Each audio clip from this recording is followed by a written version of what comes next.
Hello, my name is Michael Garrick, and this is PoppinCulture Movie Reviews. Here with me is my guest, Nester Vazquez. He's a comedian. You can catch him in North Carolina, South Carolina. One of the funniest comedians I know. Thank you for coming on to the movie review. Man, I appreciate it, man. The movie that we're reviewing is Fast and the Furious, the first movie. Nester picked it. Before we go into the movie review, we want to say this is 100% spoilers. Would you advise that they watch it? Oh, for sure. It was legendary. This movie is so good they made like 8 more or 6 more, I believe. No, 8 more. They made 8 more, so that's how good this movie was. Another thing before we get into spoilers, I believe it truly is a part of pop culture. Do you believe it is? Oh, for sure. It changed a lot. Yes. It changed a lot. I think Fast and Furious was the first thing that started with the whole tuner cars, the whole car clubs and stuff like that. Like, it was already known. It was semi-known, but with the movie coming out, it made it so much more popular. It was crazy. Nice. I guess your last warning. The spoiler review starts now. So, picking this, does it hold like a special place in your heart, or is it just a movie that you enjoy from time to time? No, it's a special place in my heart, man. Fast and Furious showed me a variety of things, man. Just the message that it had, about family and stuff like that, and just coming together. And then on top of that, it showed me a lot of actors, Vin Diesel, Paul Walker, R.I.P., Michelle Rodriguez, just them starting off and stuff like that, and seeing what developed from there. You know what I mean? Like I said, they got 9 more. One's coming out next year, and then they got another one coming out in 2 more years. So it was a crazy way it started off. And the reason I liked the first one so much is because it stick to the racing, it stick to the underground scene, it stuck to the realism, of this is what goes down, So I just love it. At this time, I had no idea who Paul Walker was. I think I might have saw Vin Diesel I was a kid, but I think I saw Vin Diesel in one other movie. I can't think of the name of it. I had never seen Michelle Rodriguez, and I want to say this was becoming the beginning of the end for Ja Rule. Yeah.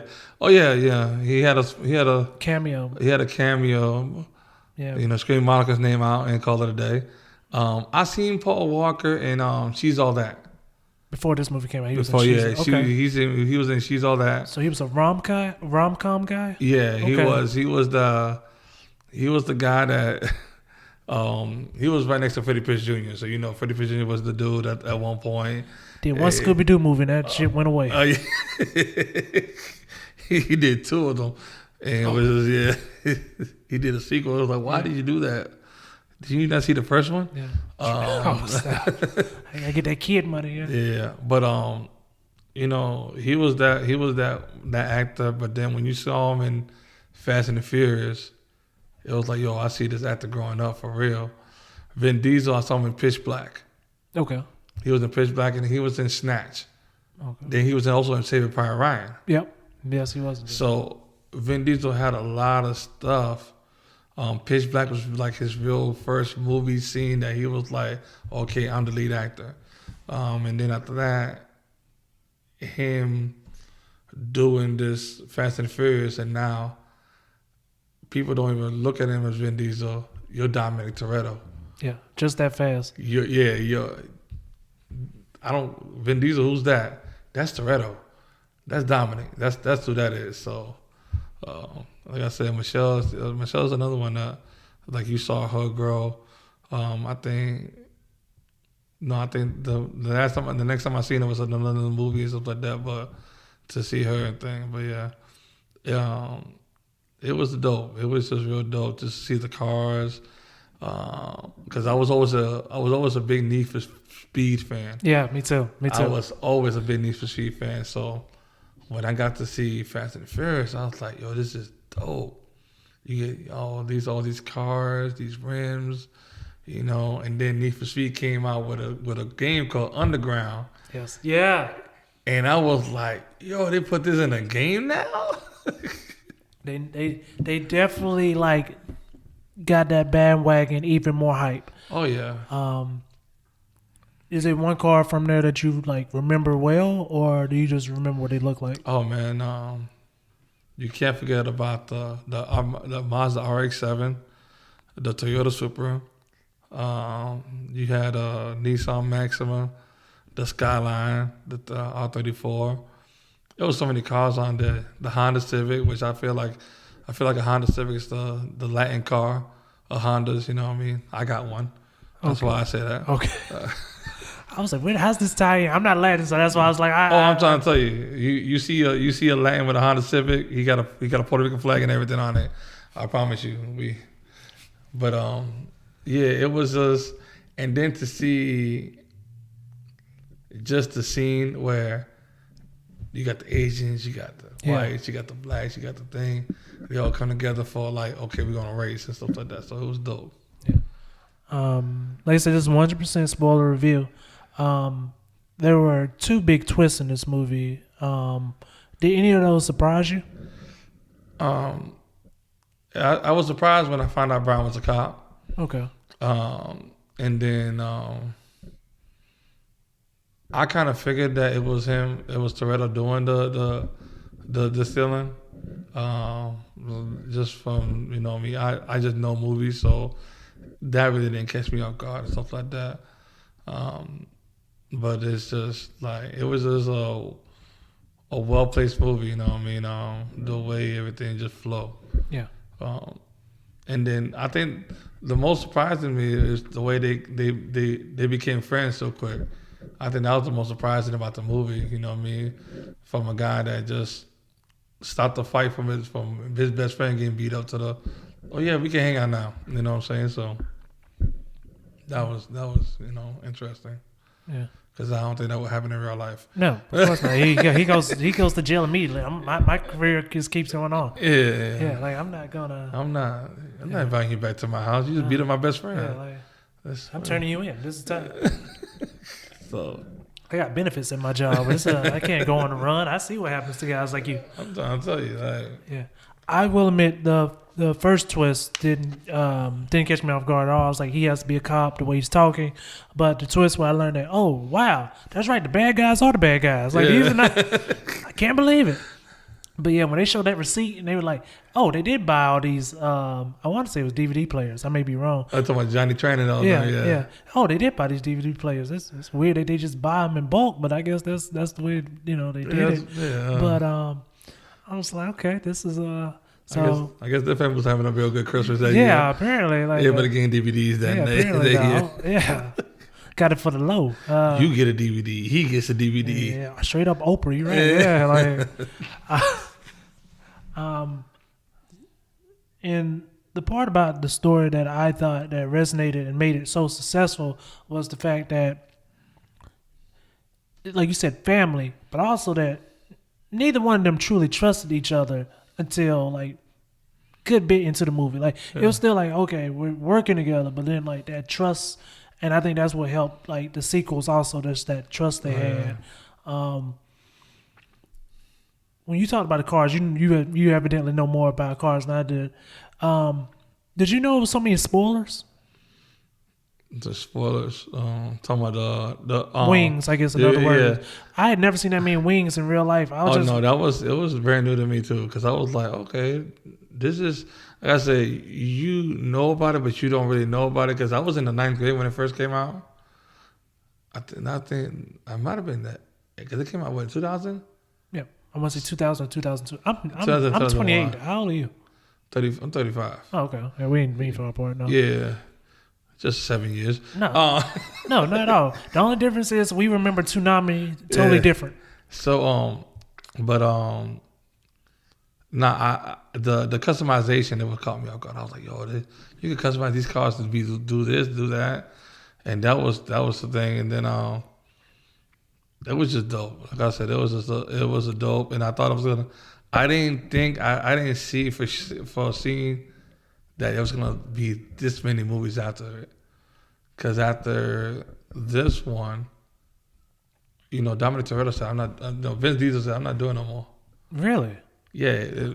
After the first one, Vin Diesel didn't want. That's why he's not in the second one. Wow. Okay. He's not in the second one because he didn't want to. He didn't want to do it no more. They done brought him back in the third one at the end. If you see the third one the one that's in Japan, Hmm? at the Hondas. Oh man, that's horrible. Yeah. No, I'm talking about the. You're not talking about Tokyo Drift. Yeah, Tokyo Drift. Yeah, Tokyo Drift is horrible. Tokyo Drift. It was horrible. Man, oh boy. I would have casted somebody else than my man from Friday Night Lights. The quarterback from Friday Night Lights. Hey, but he was the perfect person to be like, hey, he's American. Yeah. Like that when you hear his voice, like, yeah, that's American. That's true American. Yeah, but yeah, he's in the third one. Vin Diesel's in the third one at the end, and that's when he comes back. And the only reason is like, I like the way they did it because it was like, future. Now I'm gonna show you how this came about in the past. And everybody's like, why they doing like that? If y'all don't remember, Star Wars is the same way. Yeah. Star Wars was like, okay, this is what happened in the past. Let me show you what happened in the future. This is what happened in the future. Let me show you what happened in the past. Yeah. So it was just a thing. But then Fast and Furious was, it was pop culture for real because it showed, it brought so much things to the light and everything like that. It's truly pop culture because like it just brought car culture to an audience that would never watch it. Oh, yeah. And it just showed how beautiful it was. To be honest with you, I think it's very much beauty in almost everything, but like especially that because I just thought a car was I still treat cars as transportation, Yeah. but to know there's all these people out here that like a car show. Like I thought car shows were just auctions. I didn't know it was really just like you can just go by, walk, and now they're everywhere. I don't know if they were always everywhere, but like now I actually pay attention to them. I remember back in the day, they used to be at 5 Points. Man, that's a horrible idea. At 5 Points at Food Lion, everybody used to have your little cars and stuff like that. Everybody used to just, and they'll race up and down that street. Nice. So, but we used to, I'm talking about just to be in that environment was dope. Nice. I had a homeboy that was really deep into that. He had like a neon, but the neon that he had was like souped up to the point that you were like, yo, this neon is doing all that? Yeah, the way they customize these things, yeah. And then I end up getting a Mitsubishi Spider. Okay, I know it. Okay. Yeah, I had the convertible and stuff like that. I thought it was Tyrese. You could tell me nothing. I was, Were they really good cars? No. It was slow. It was slow cars. I couldn't beat nobody. I was getting beat by Buicks. Because I was like, yeah, man, I remember that car, but then I was like, nah, I ain't seen too many now. It was my home was like, you drive this? I was like, this is a girl car, ain't it? I was like, you know what, whatever. I liked it. It was a convertible. I put the top back. Word. Nobody could do that. I ain't care. I feel you. It was your first car? No, my first car was I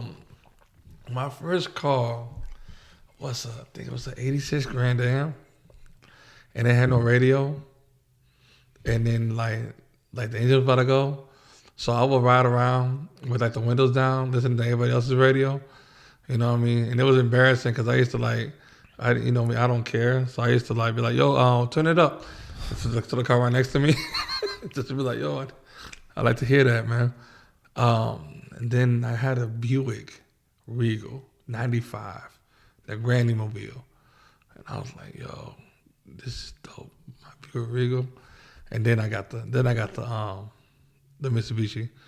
And when I got the Mitsubishi, you couldn't tell me nothing. I'm talking about 60 degrees outside, top down, freezing. My first car was a 1995 Nissan Sentra. and it was my brother's old car, and he did not take care of it for me at all.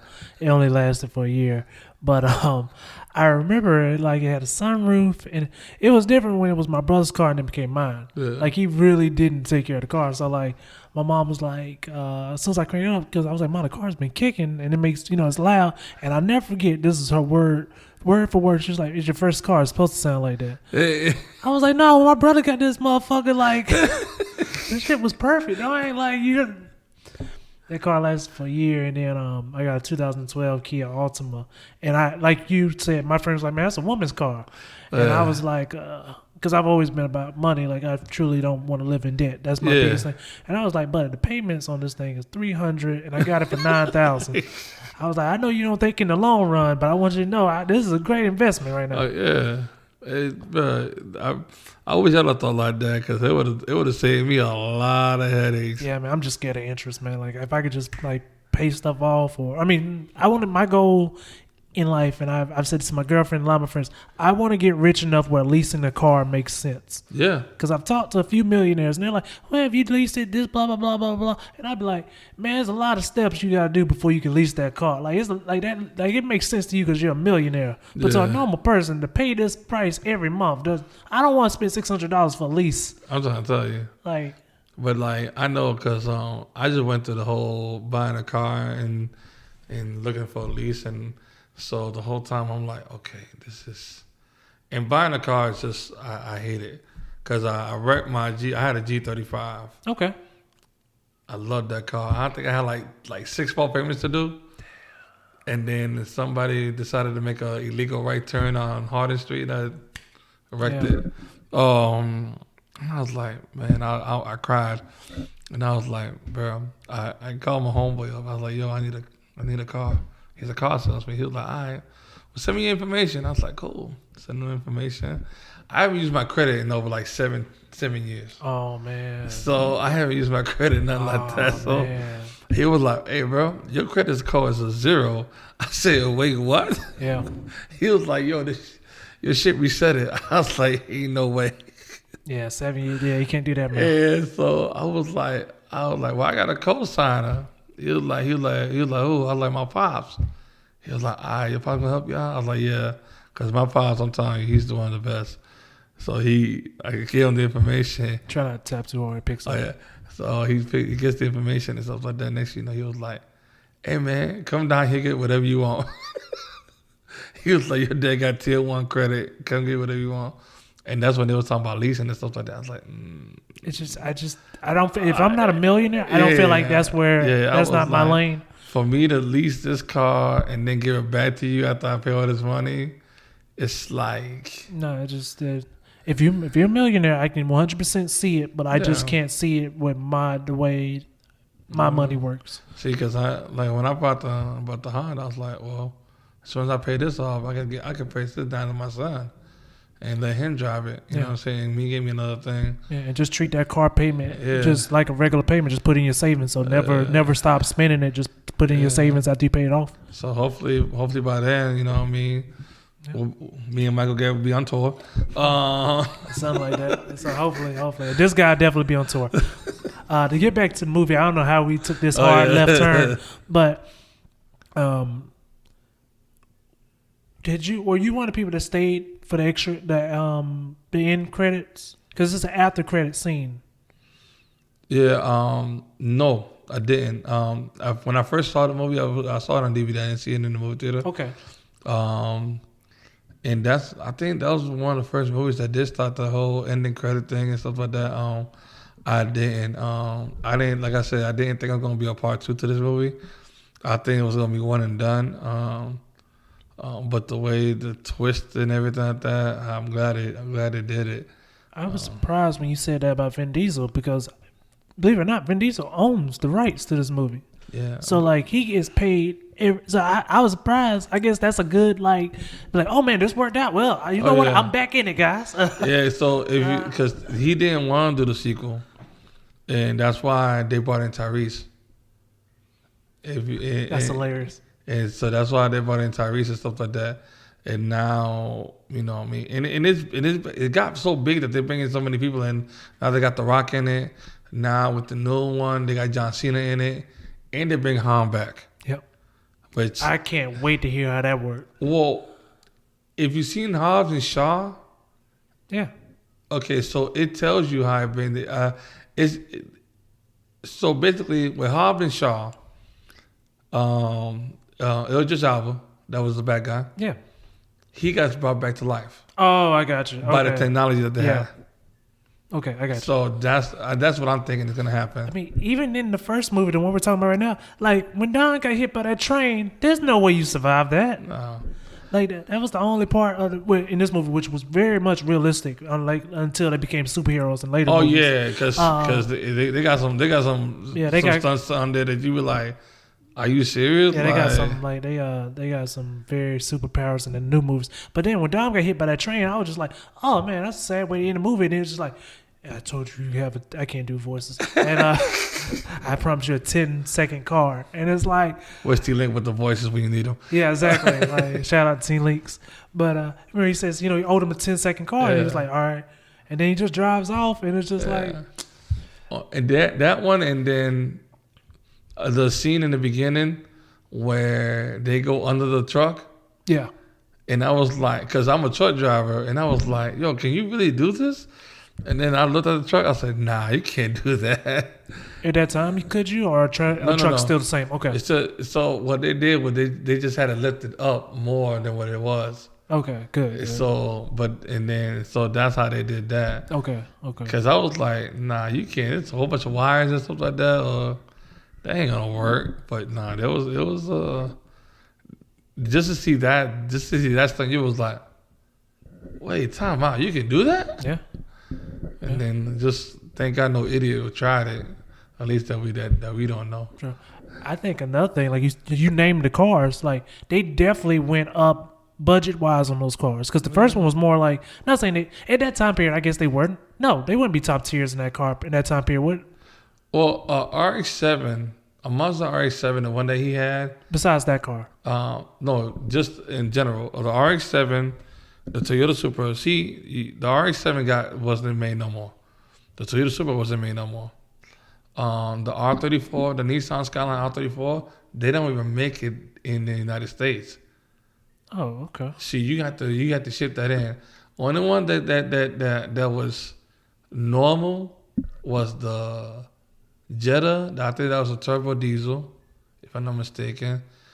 The Maxima, and there was another one, but that was the other one. The R34 that's a rare car.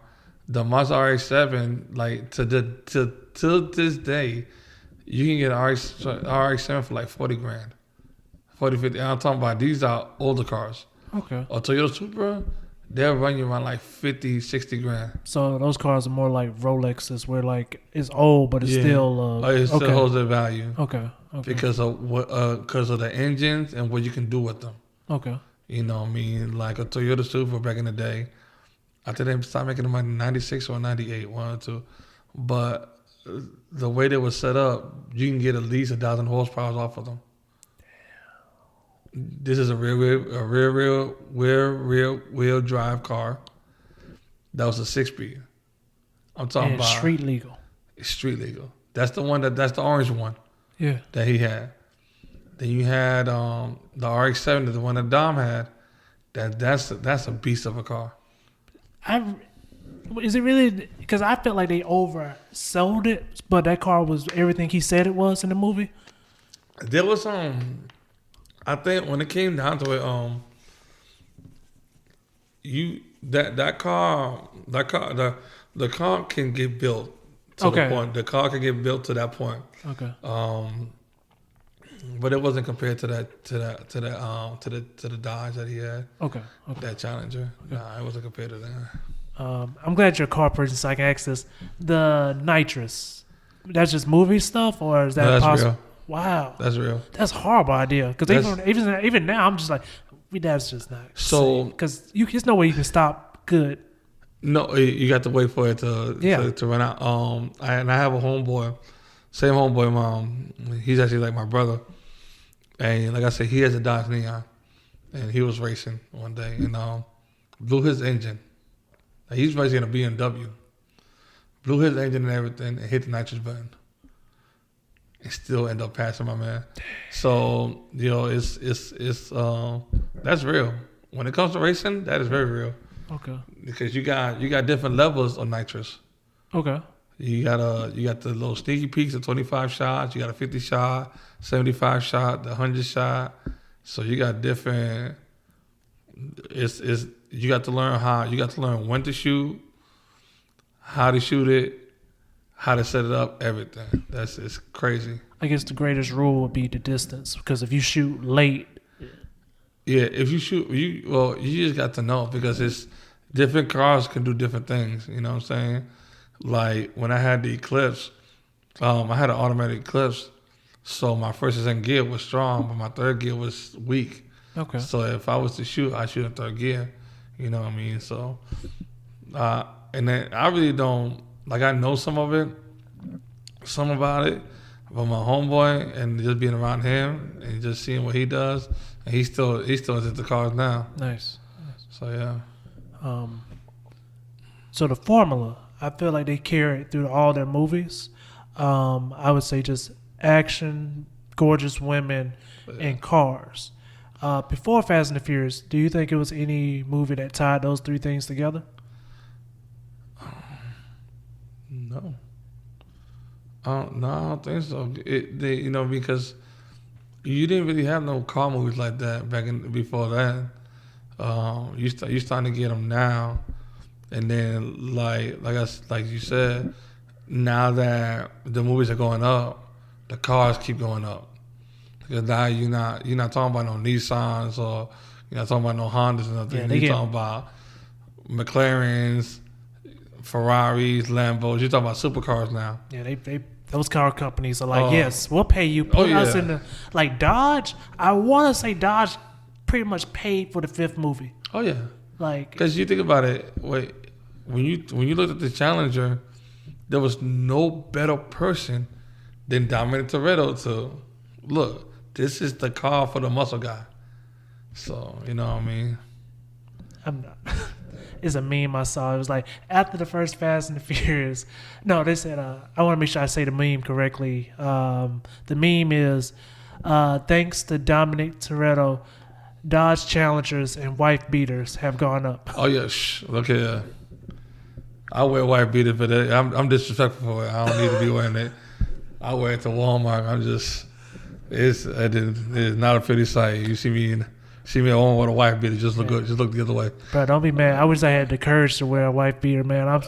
I just ain't got the courage, bro. My cousin keeps saying, I don't know where you get this courage from, but I'm gonna need you to cut it out. I will leave the house with a wife beater. Like, what are you doing? You're not even strong. I understand that. People like fluffy. So yeah, it's nice. I'm that one person. You just look at the beach. You be like, yeah, I'm leaving. This man's way too comfortable with his body. Ah, man. Is anything else you'd like to say about the Fast and the Furious? Nah, man. If you haven't seen it, man, go and see it, man. If you haven't seen all 8 of them that's out right now. If you do not want to spend money on it, you can definitely wait. It'll be on USA probably this weekend. It'll probably be on the USA Network. All 3 days. Yeah. You probably watch all 8. But it's definitely worth to watch. Can you tell your fans where they can find you? And is there anything else you would like to say to your fans? Man, you can find me on Facebook, man. My name is Nester Vazquez on Facebook. Instagram is Nester V 1985. If you want, holler at me at PlayStation. I'm also on the PS5. Ha to everybody that didn't get one. Let me stop. Because the quarantine's coming back and I don't want y'all knocking on my door. But yeah, check out my page for all future shows and everything like that.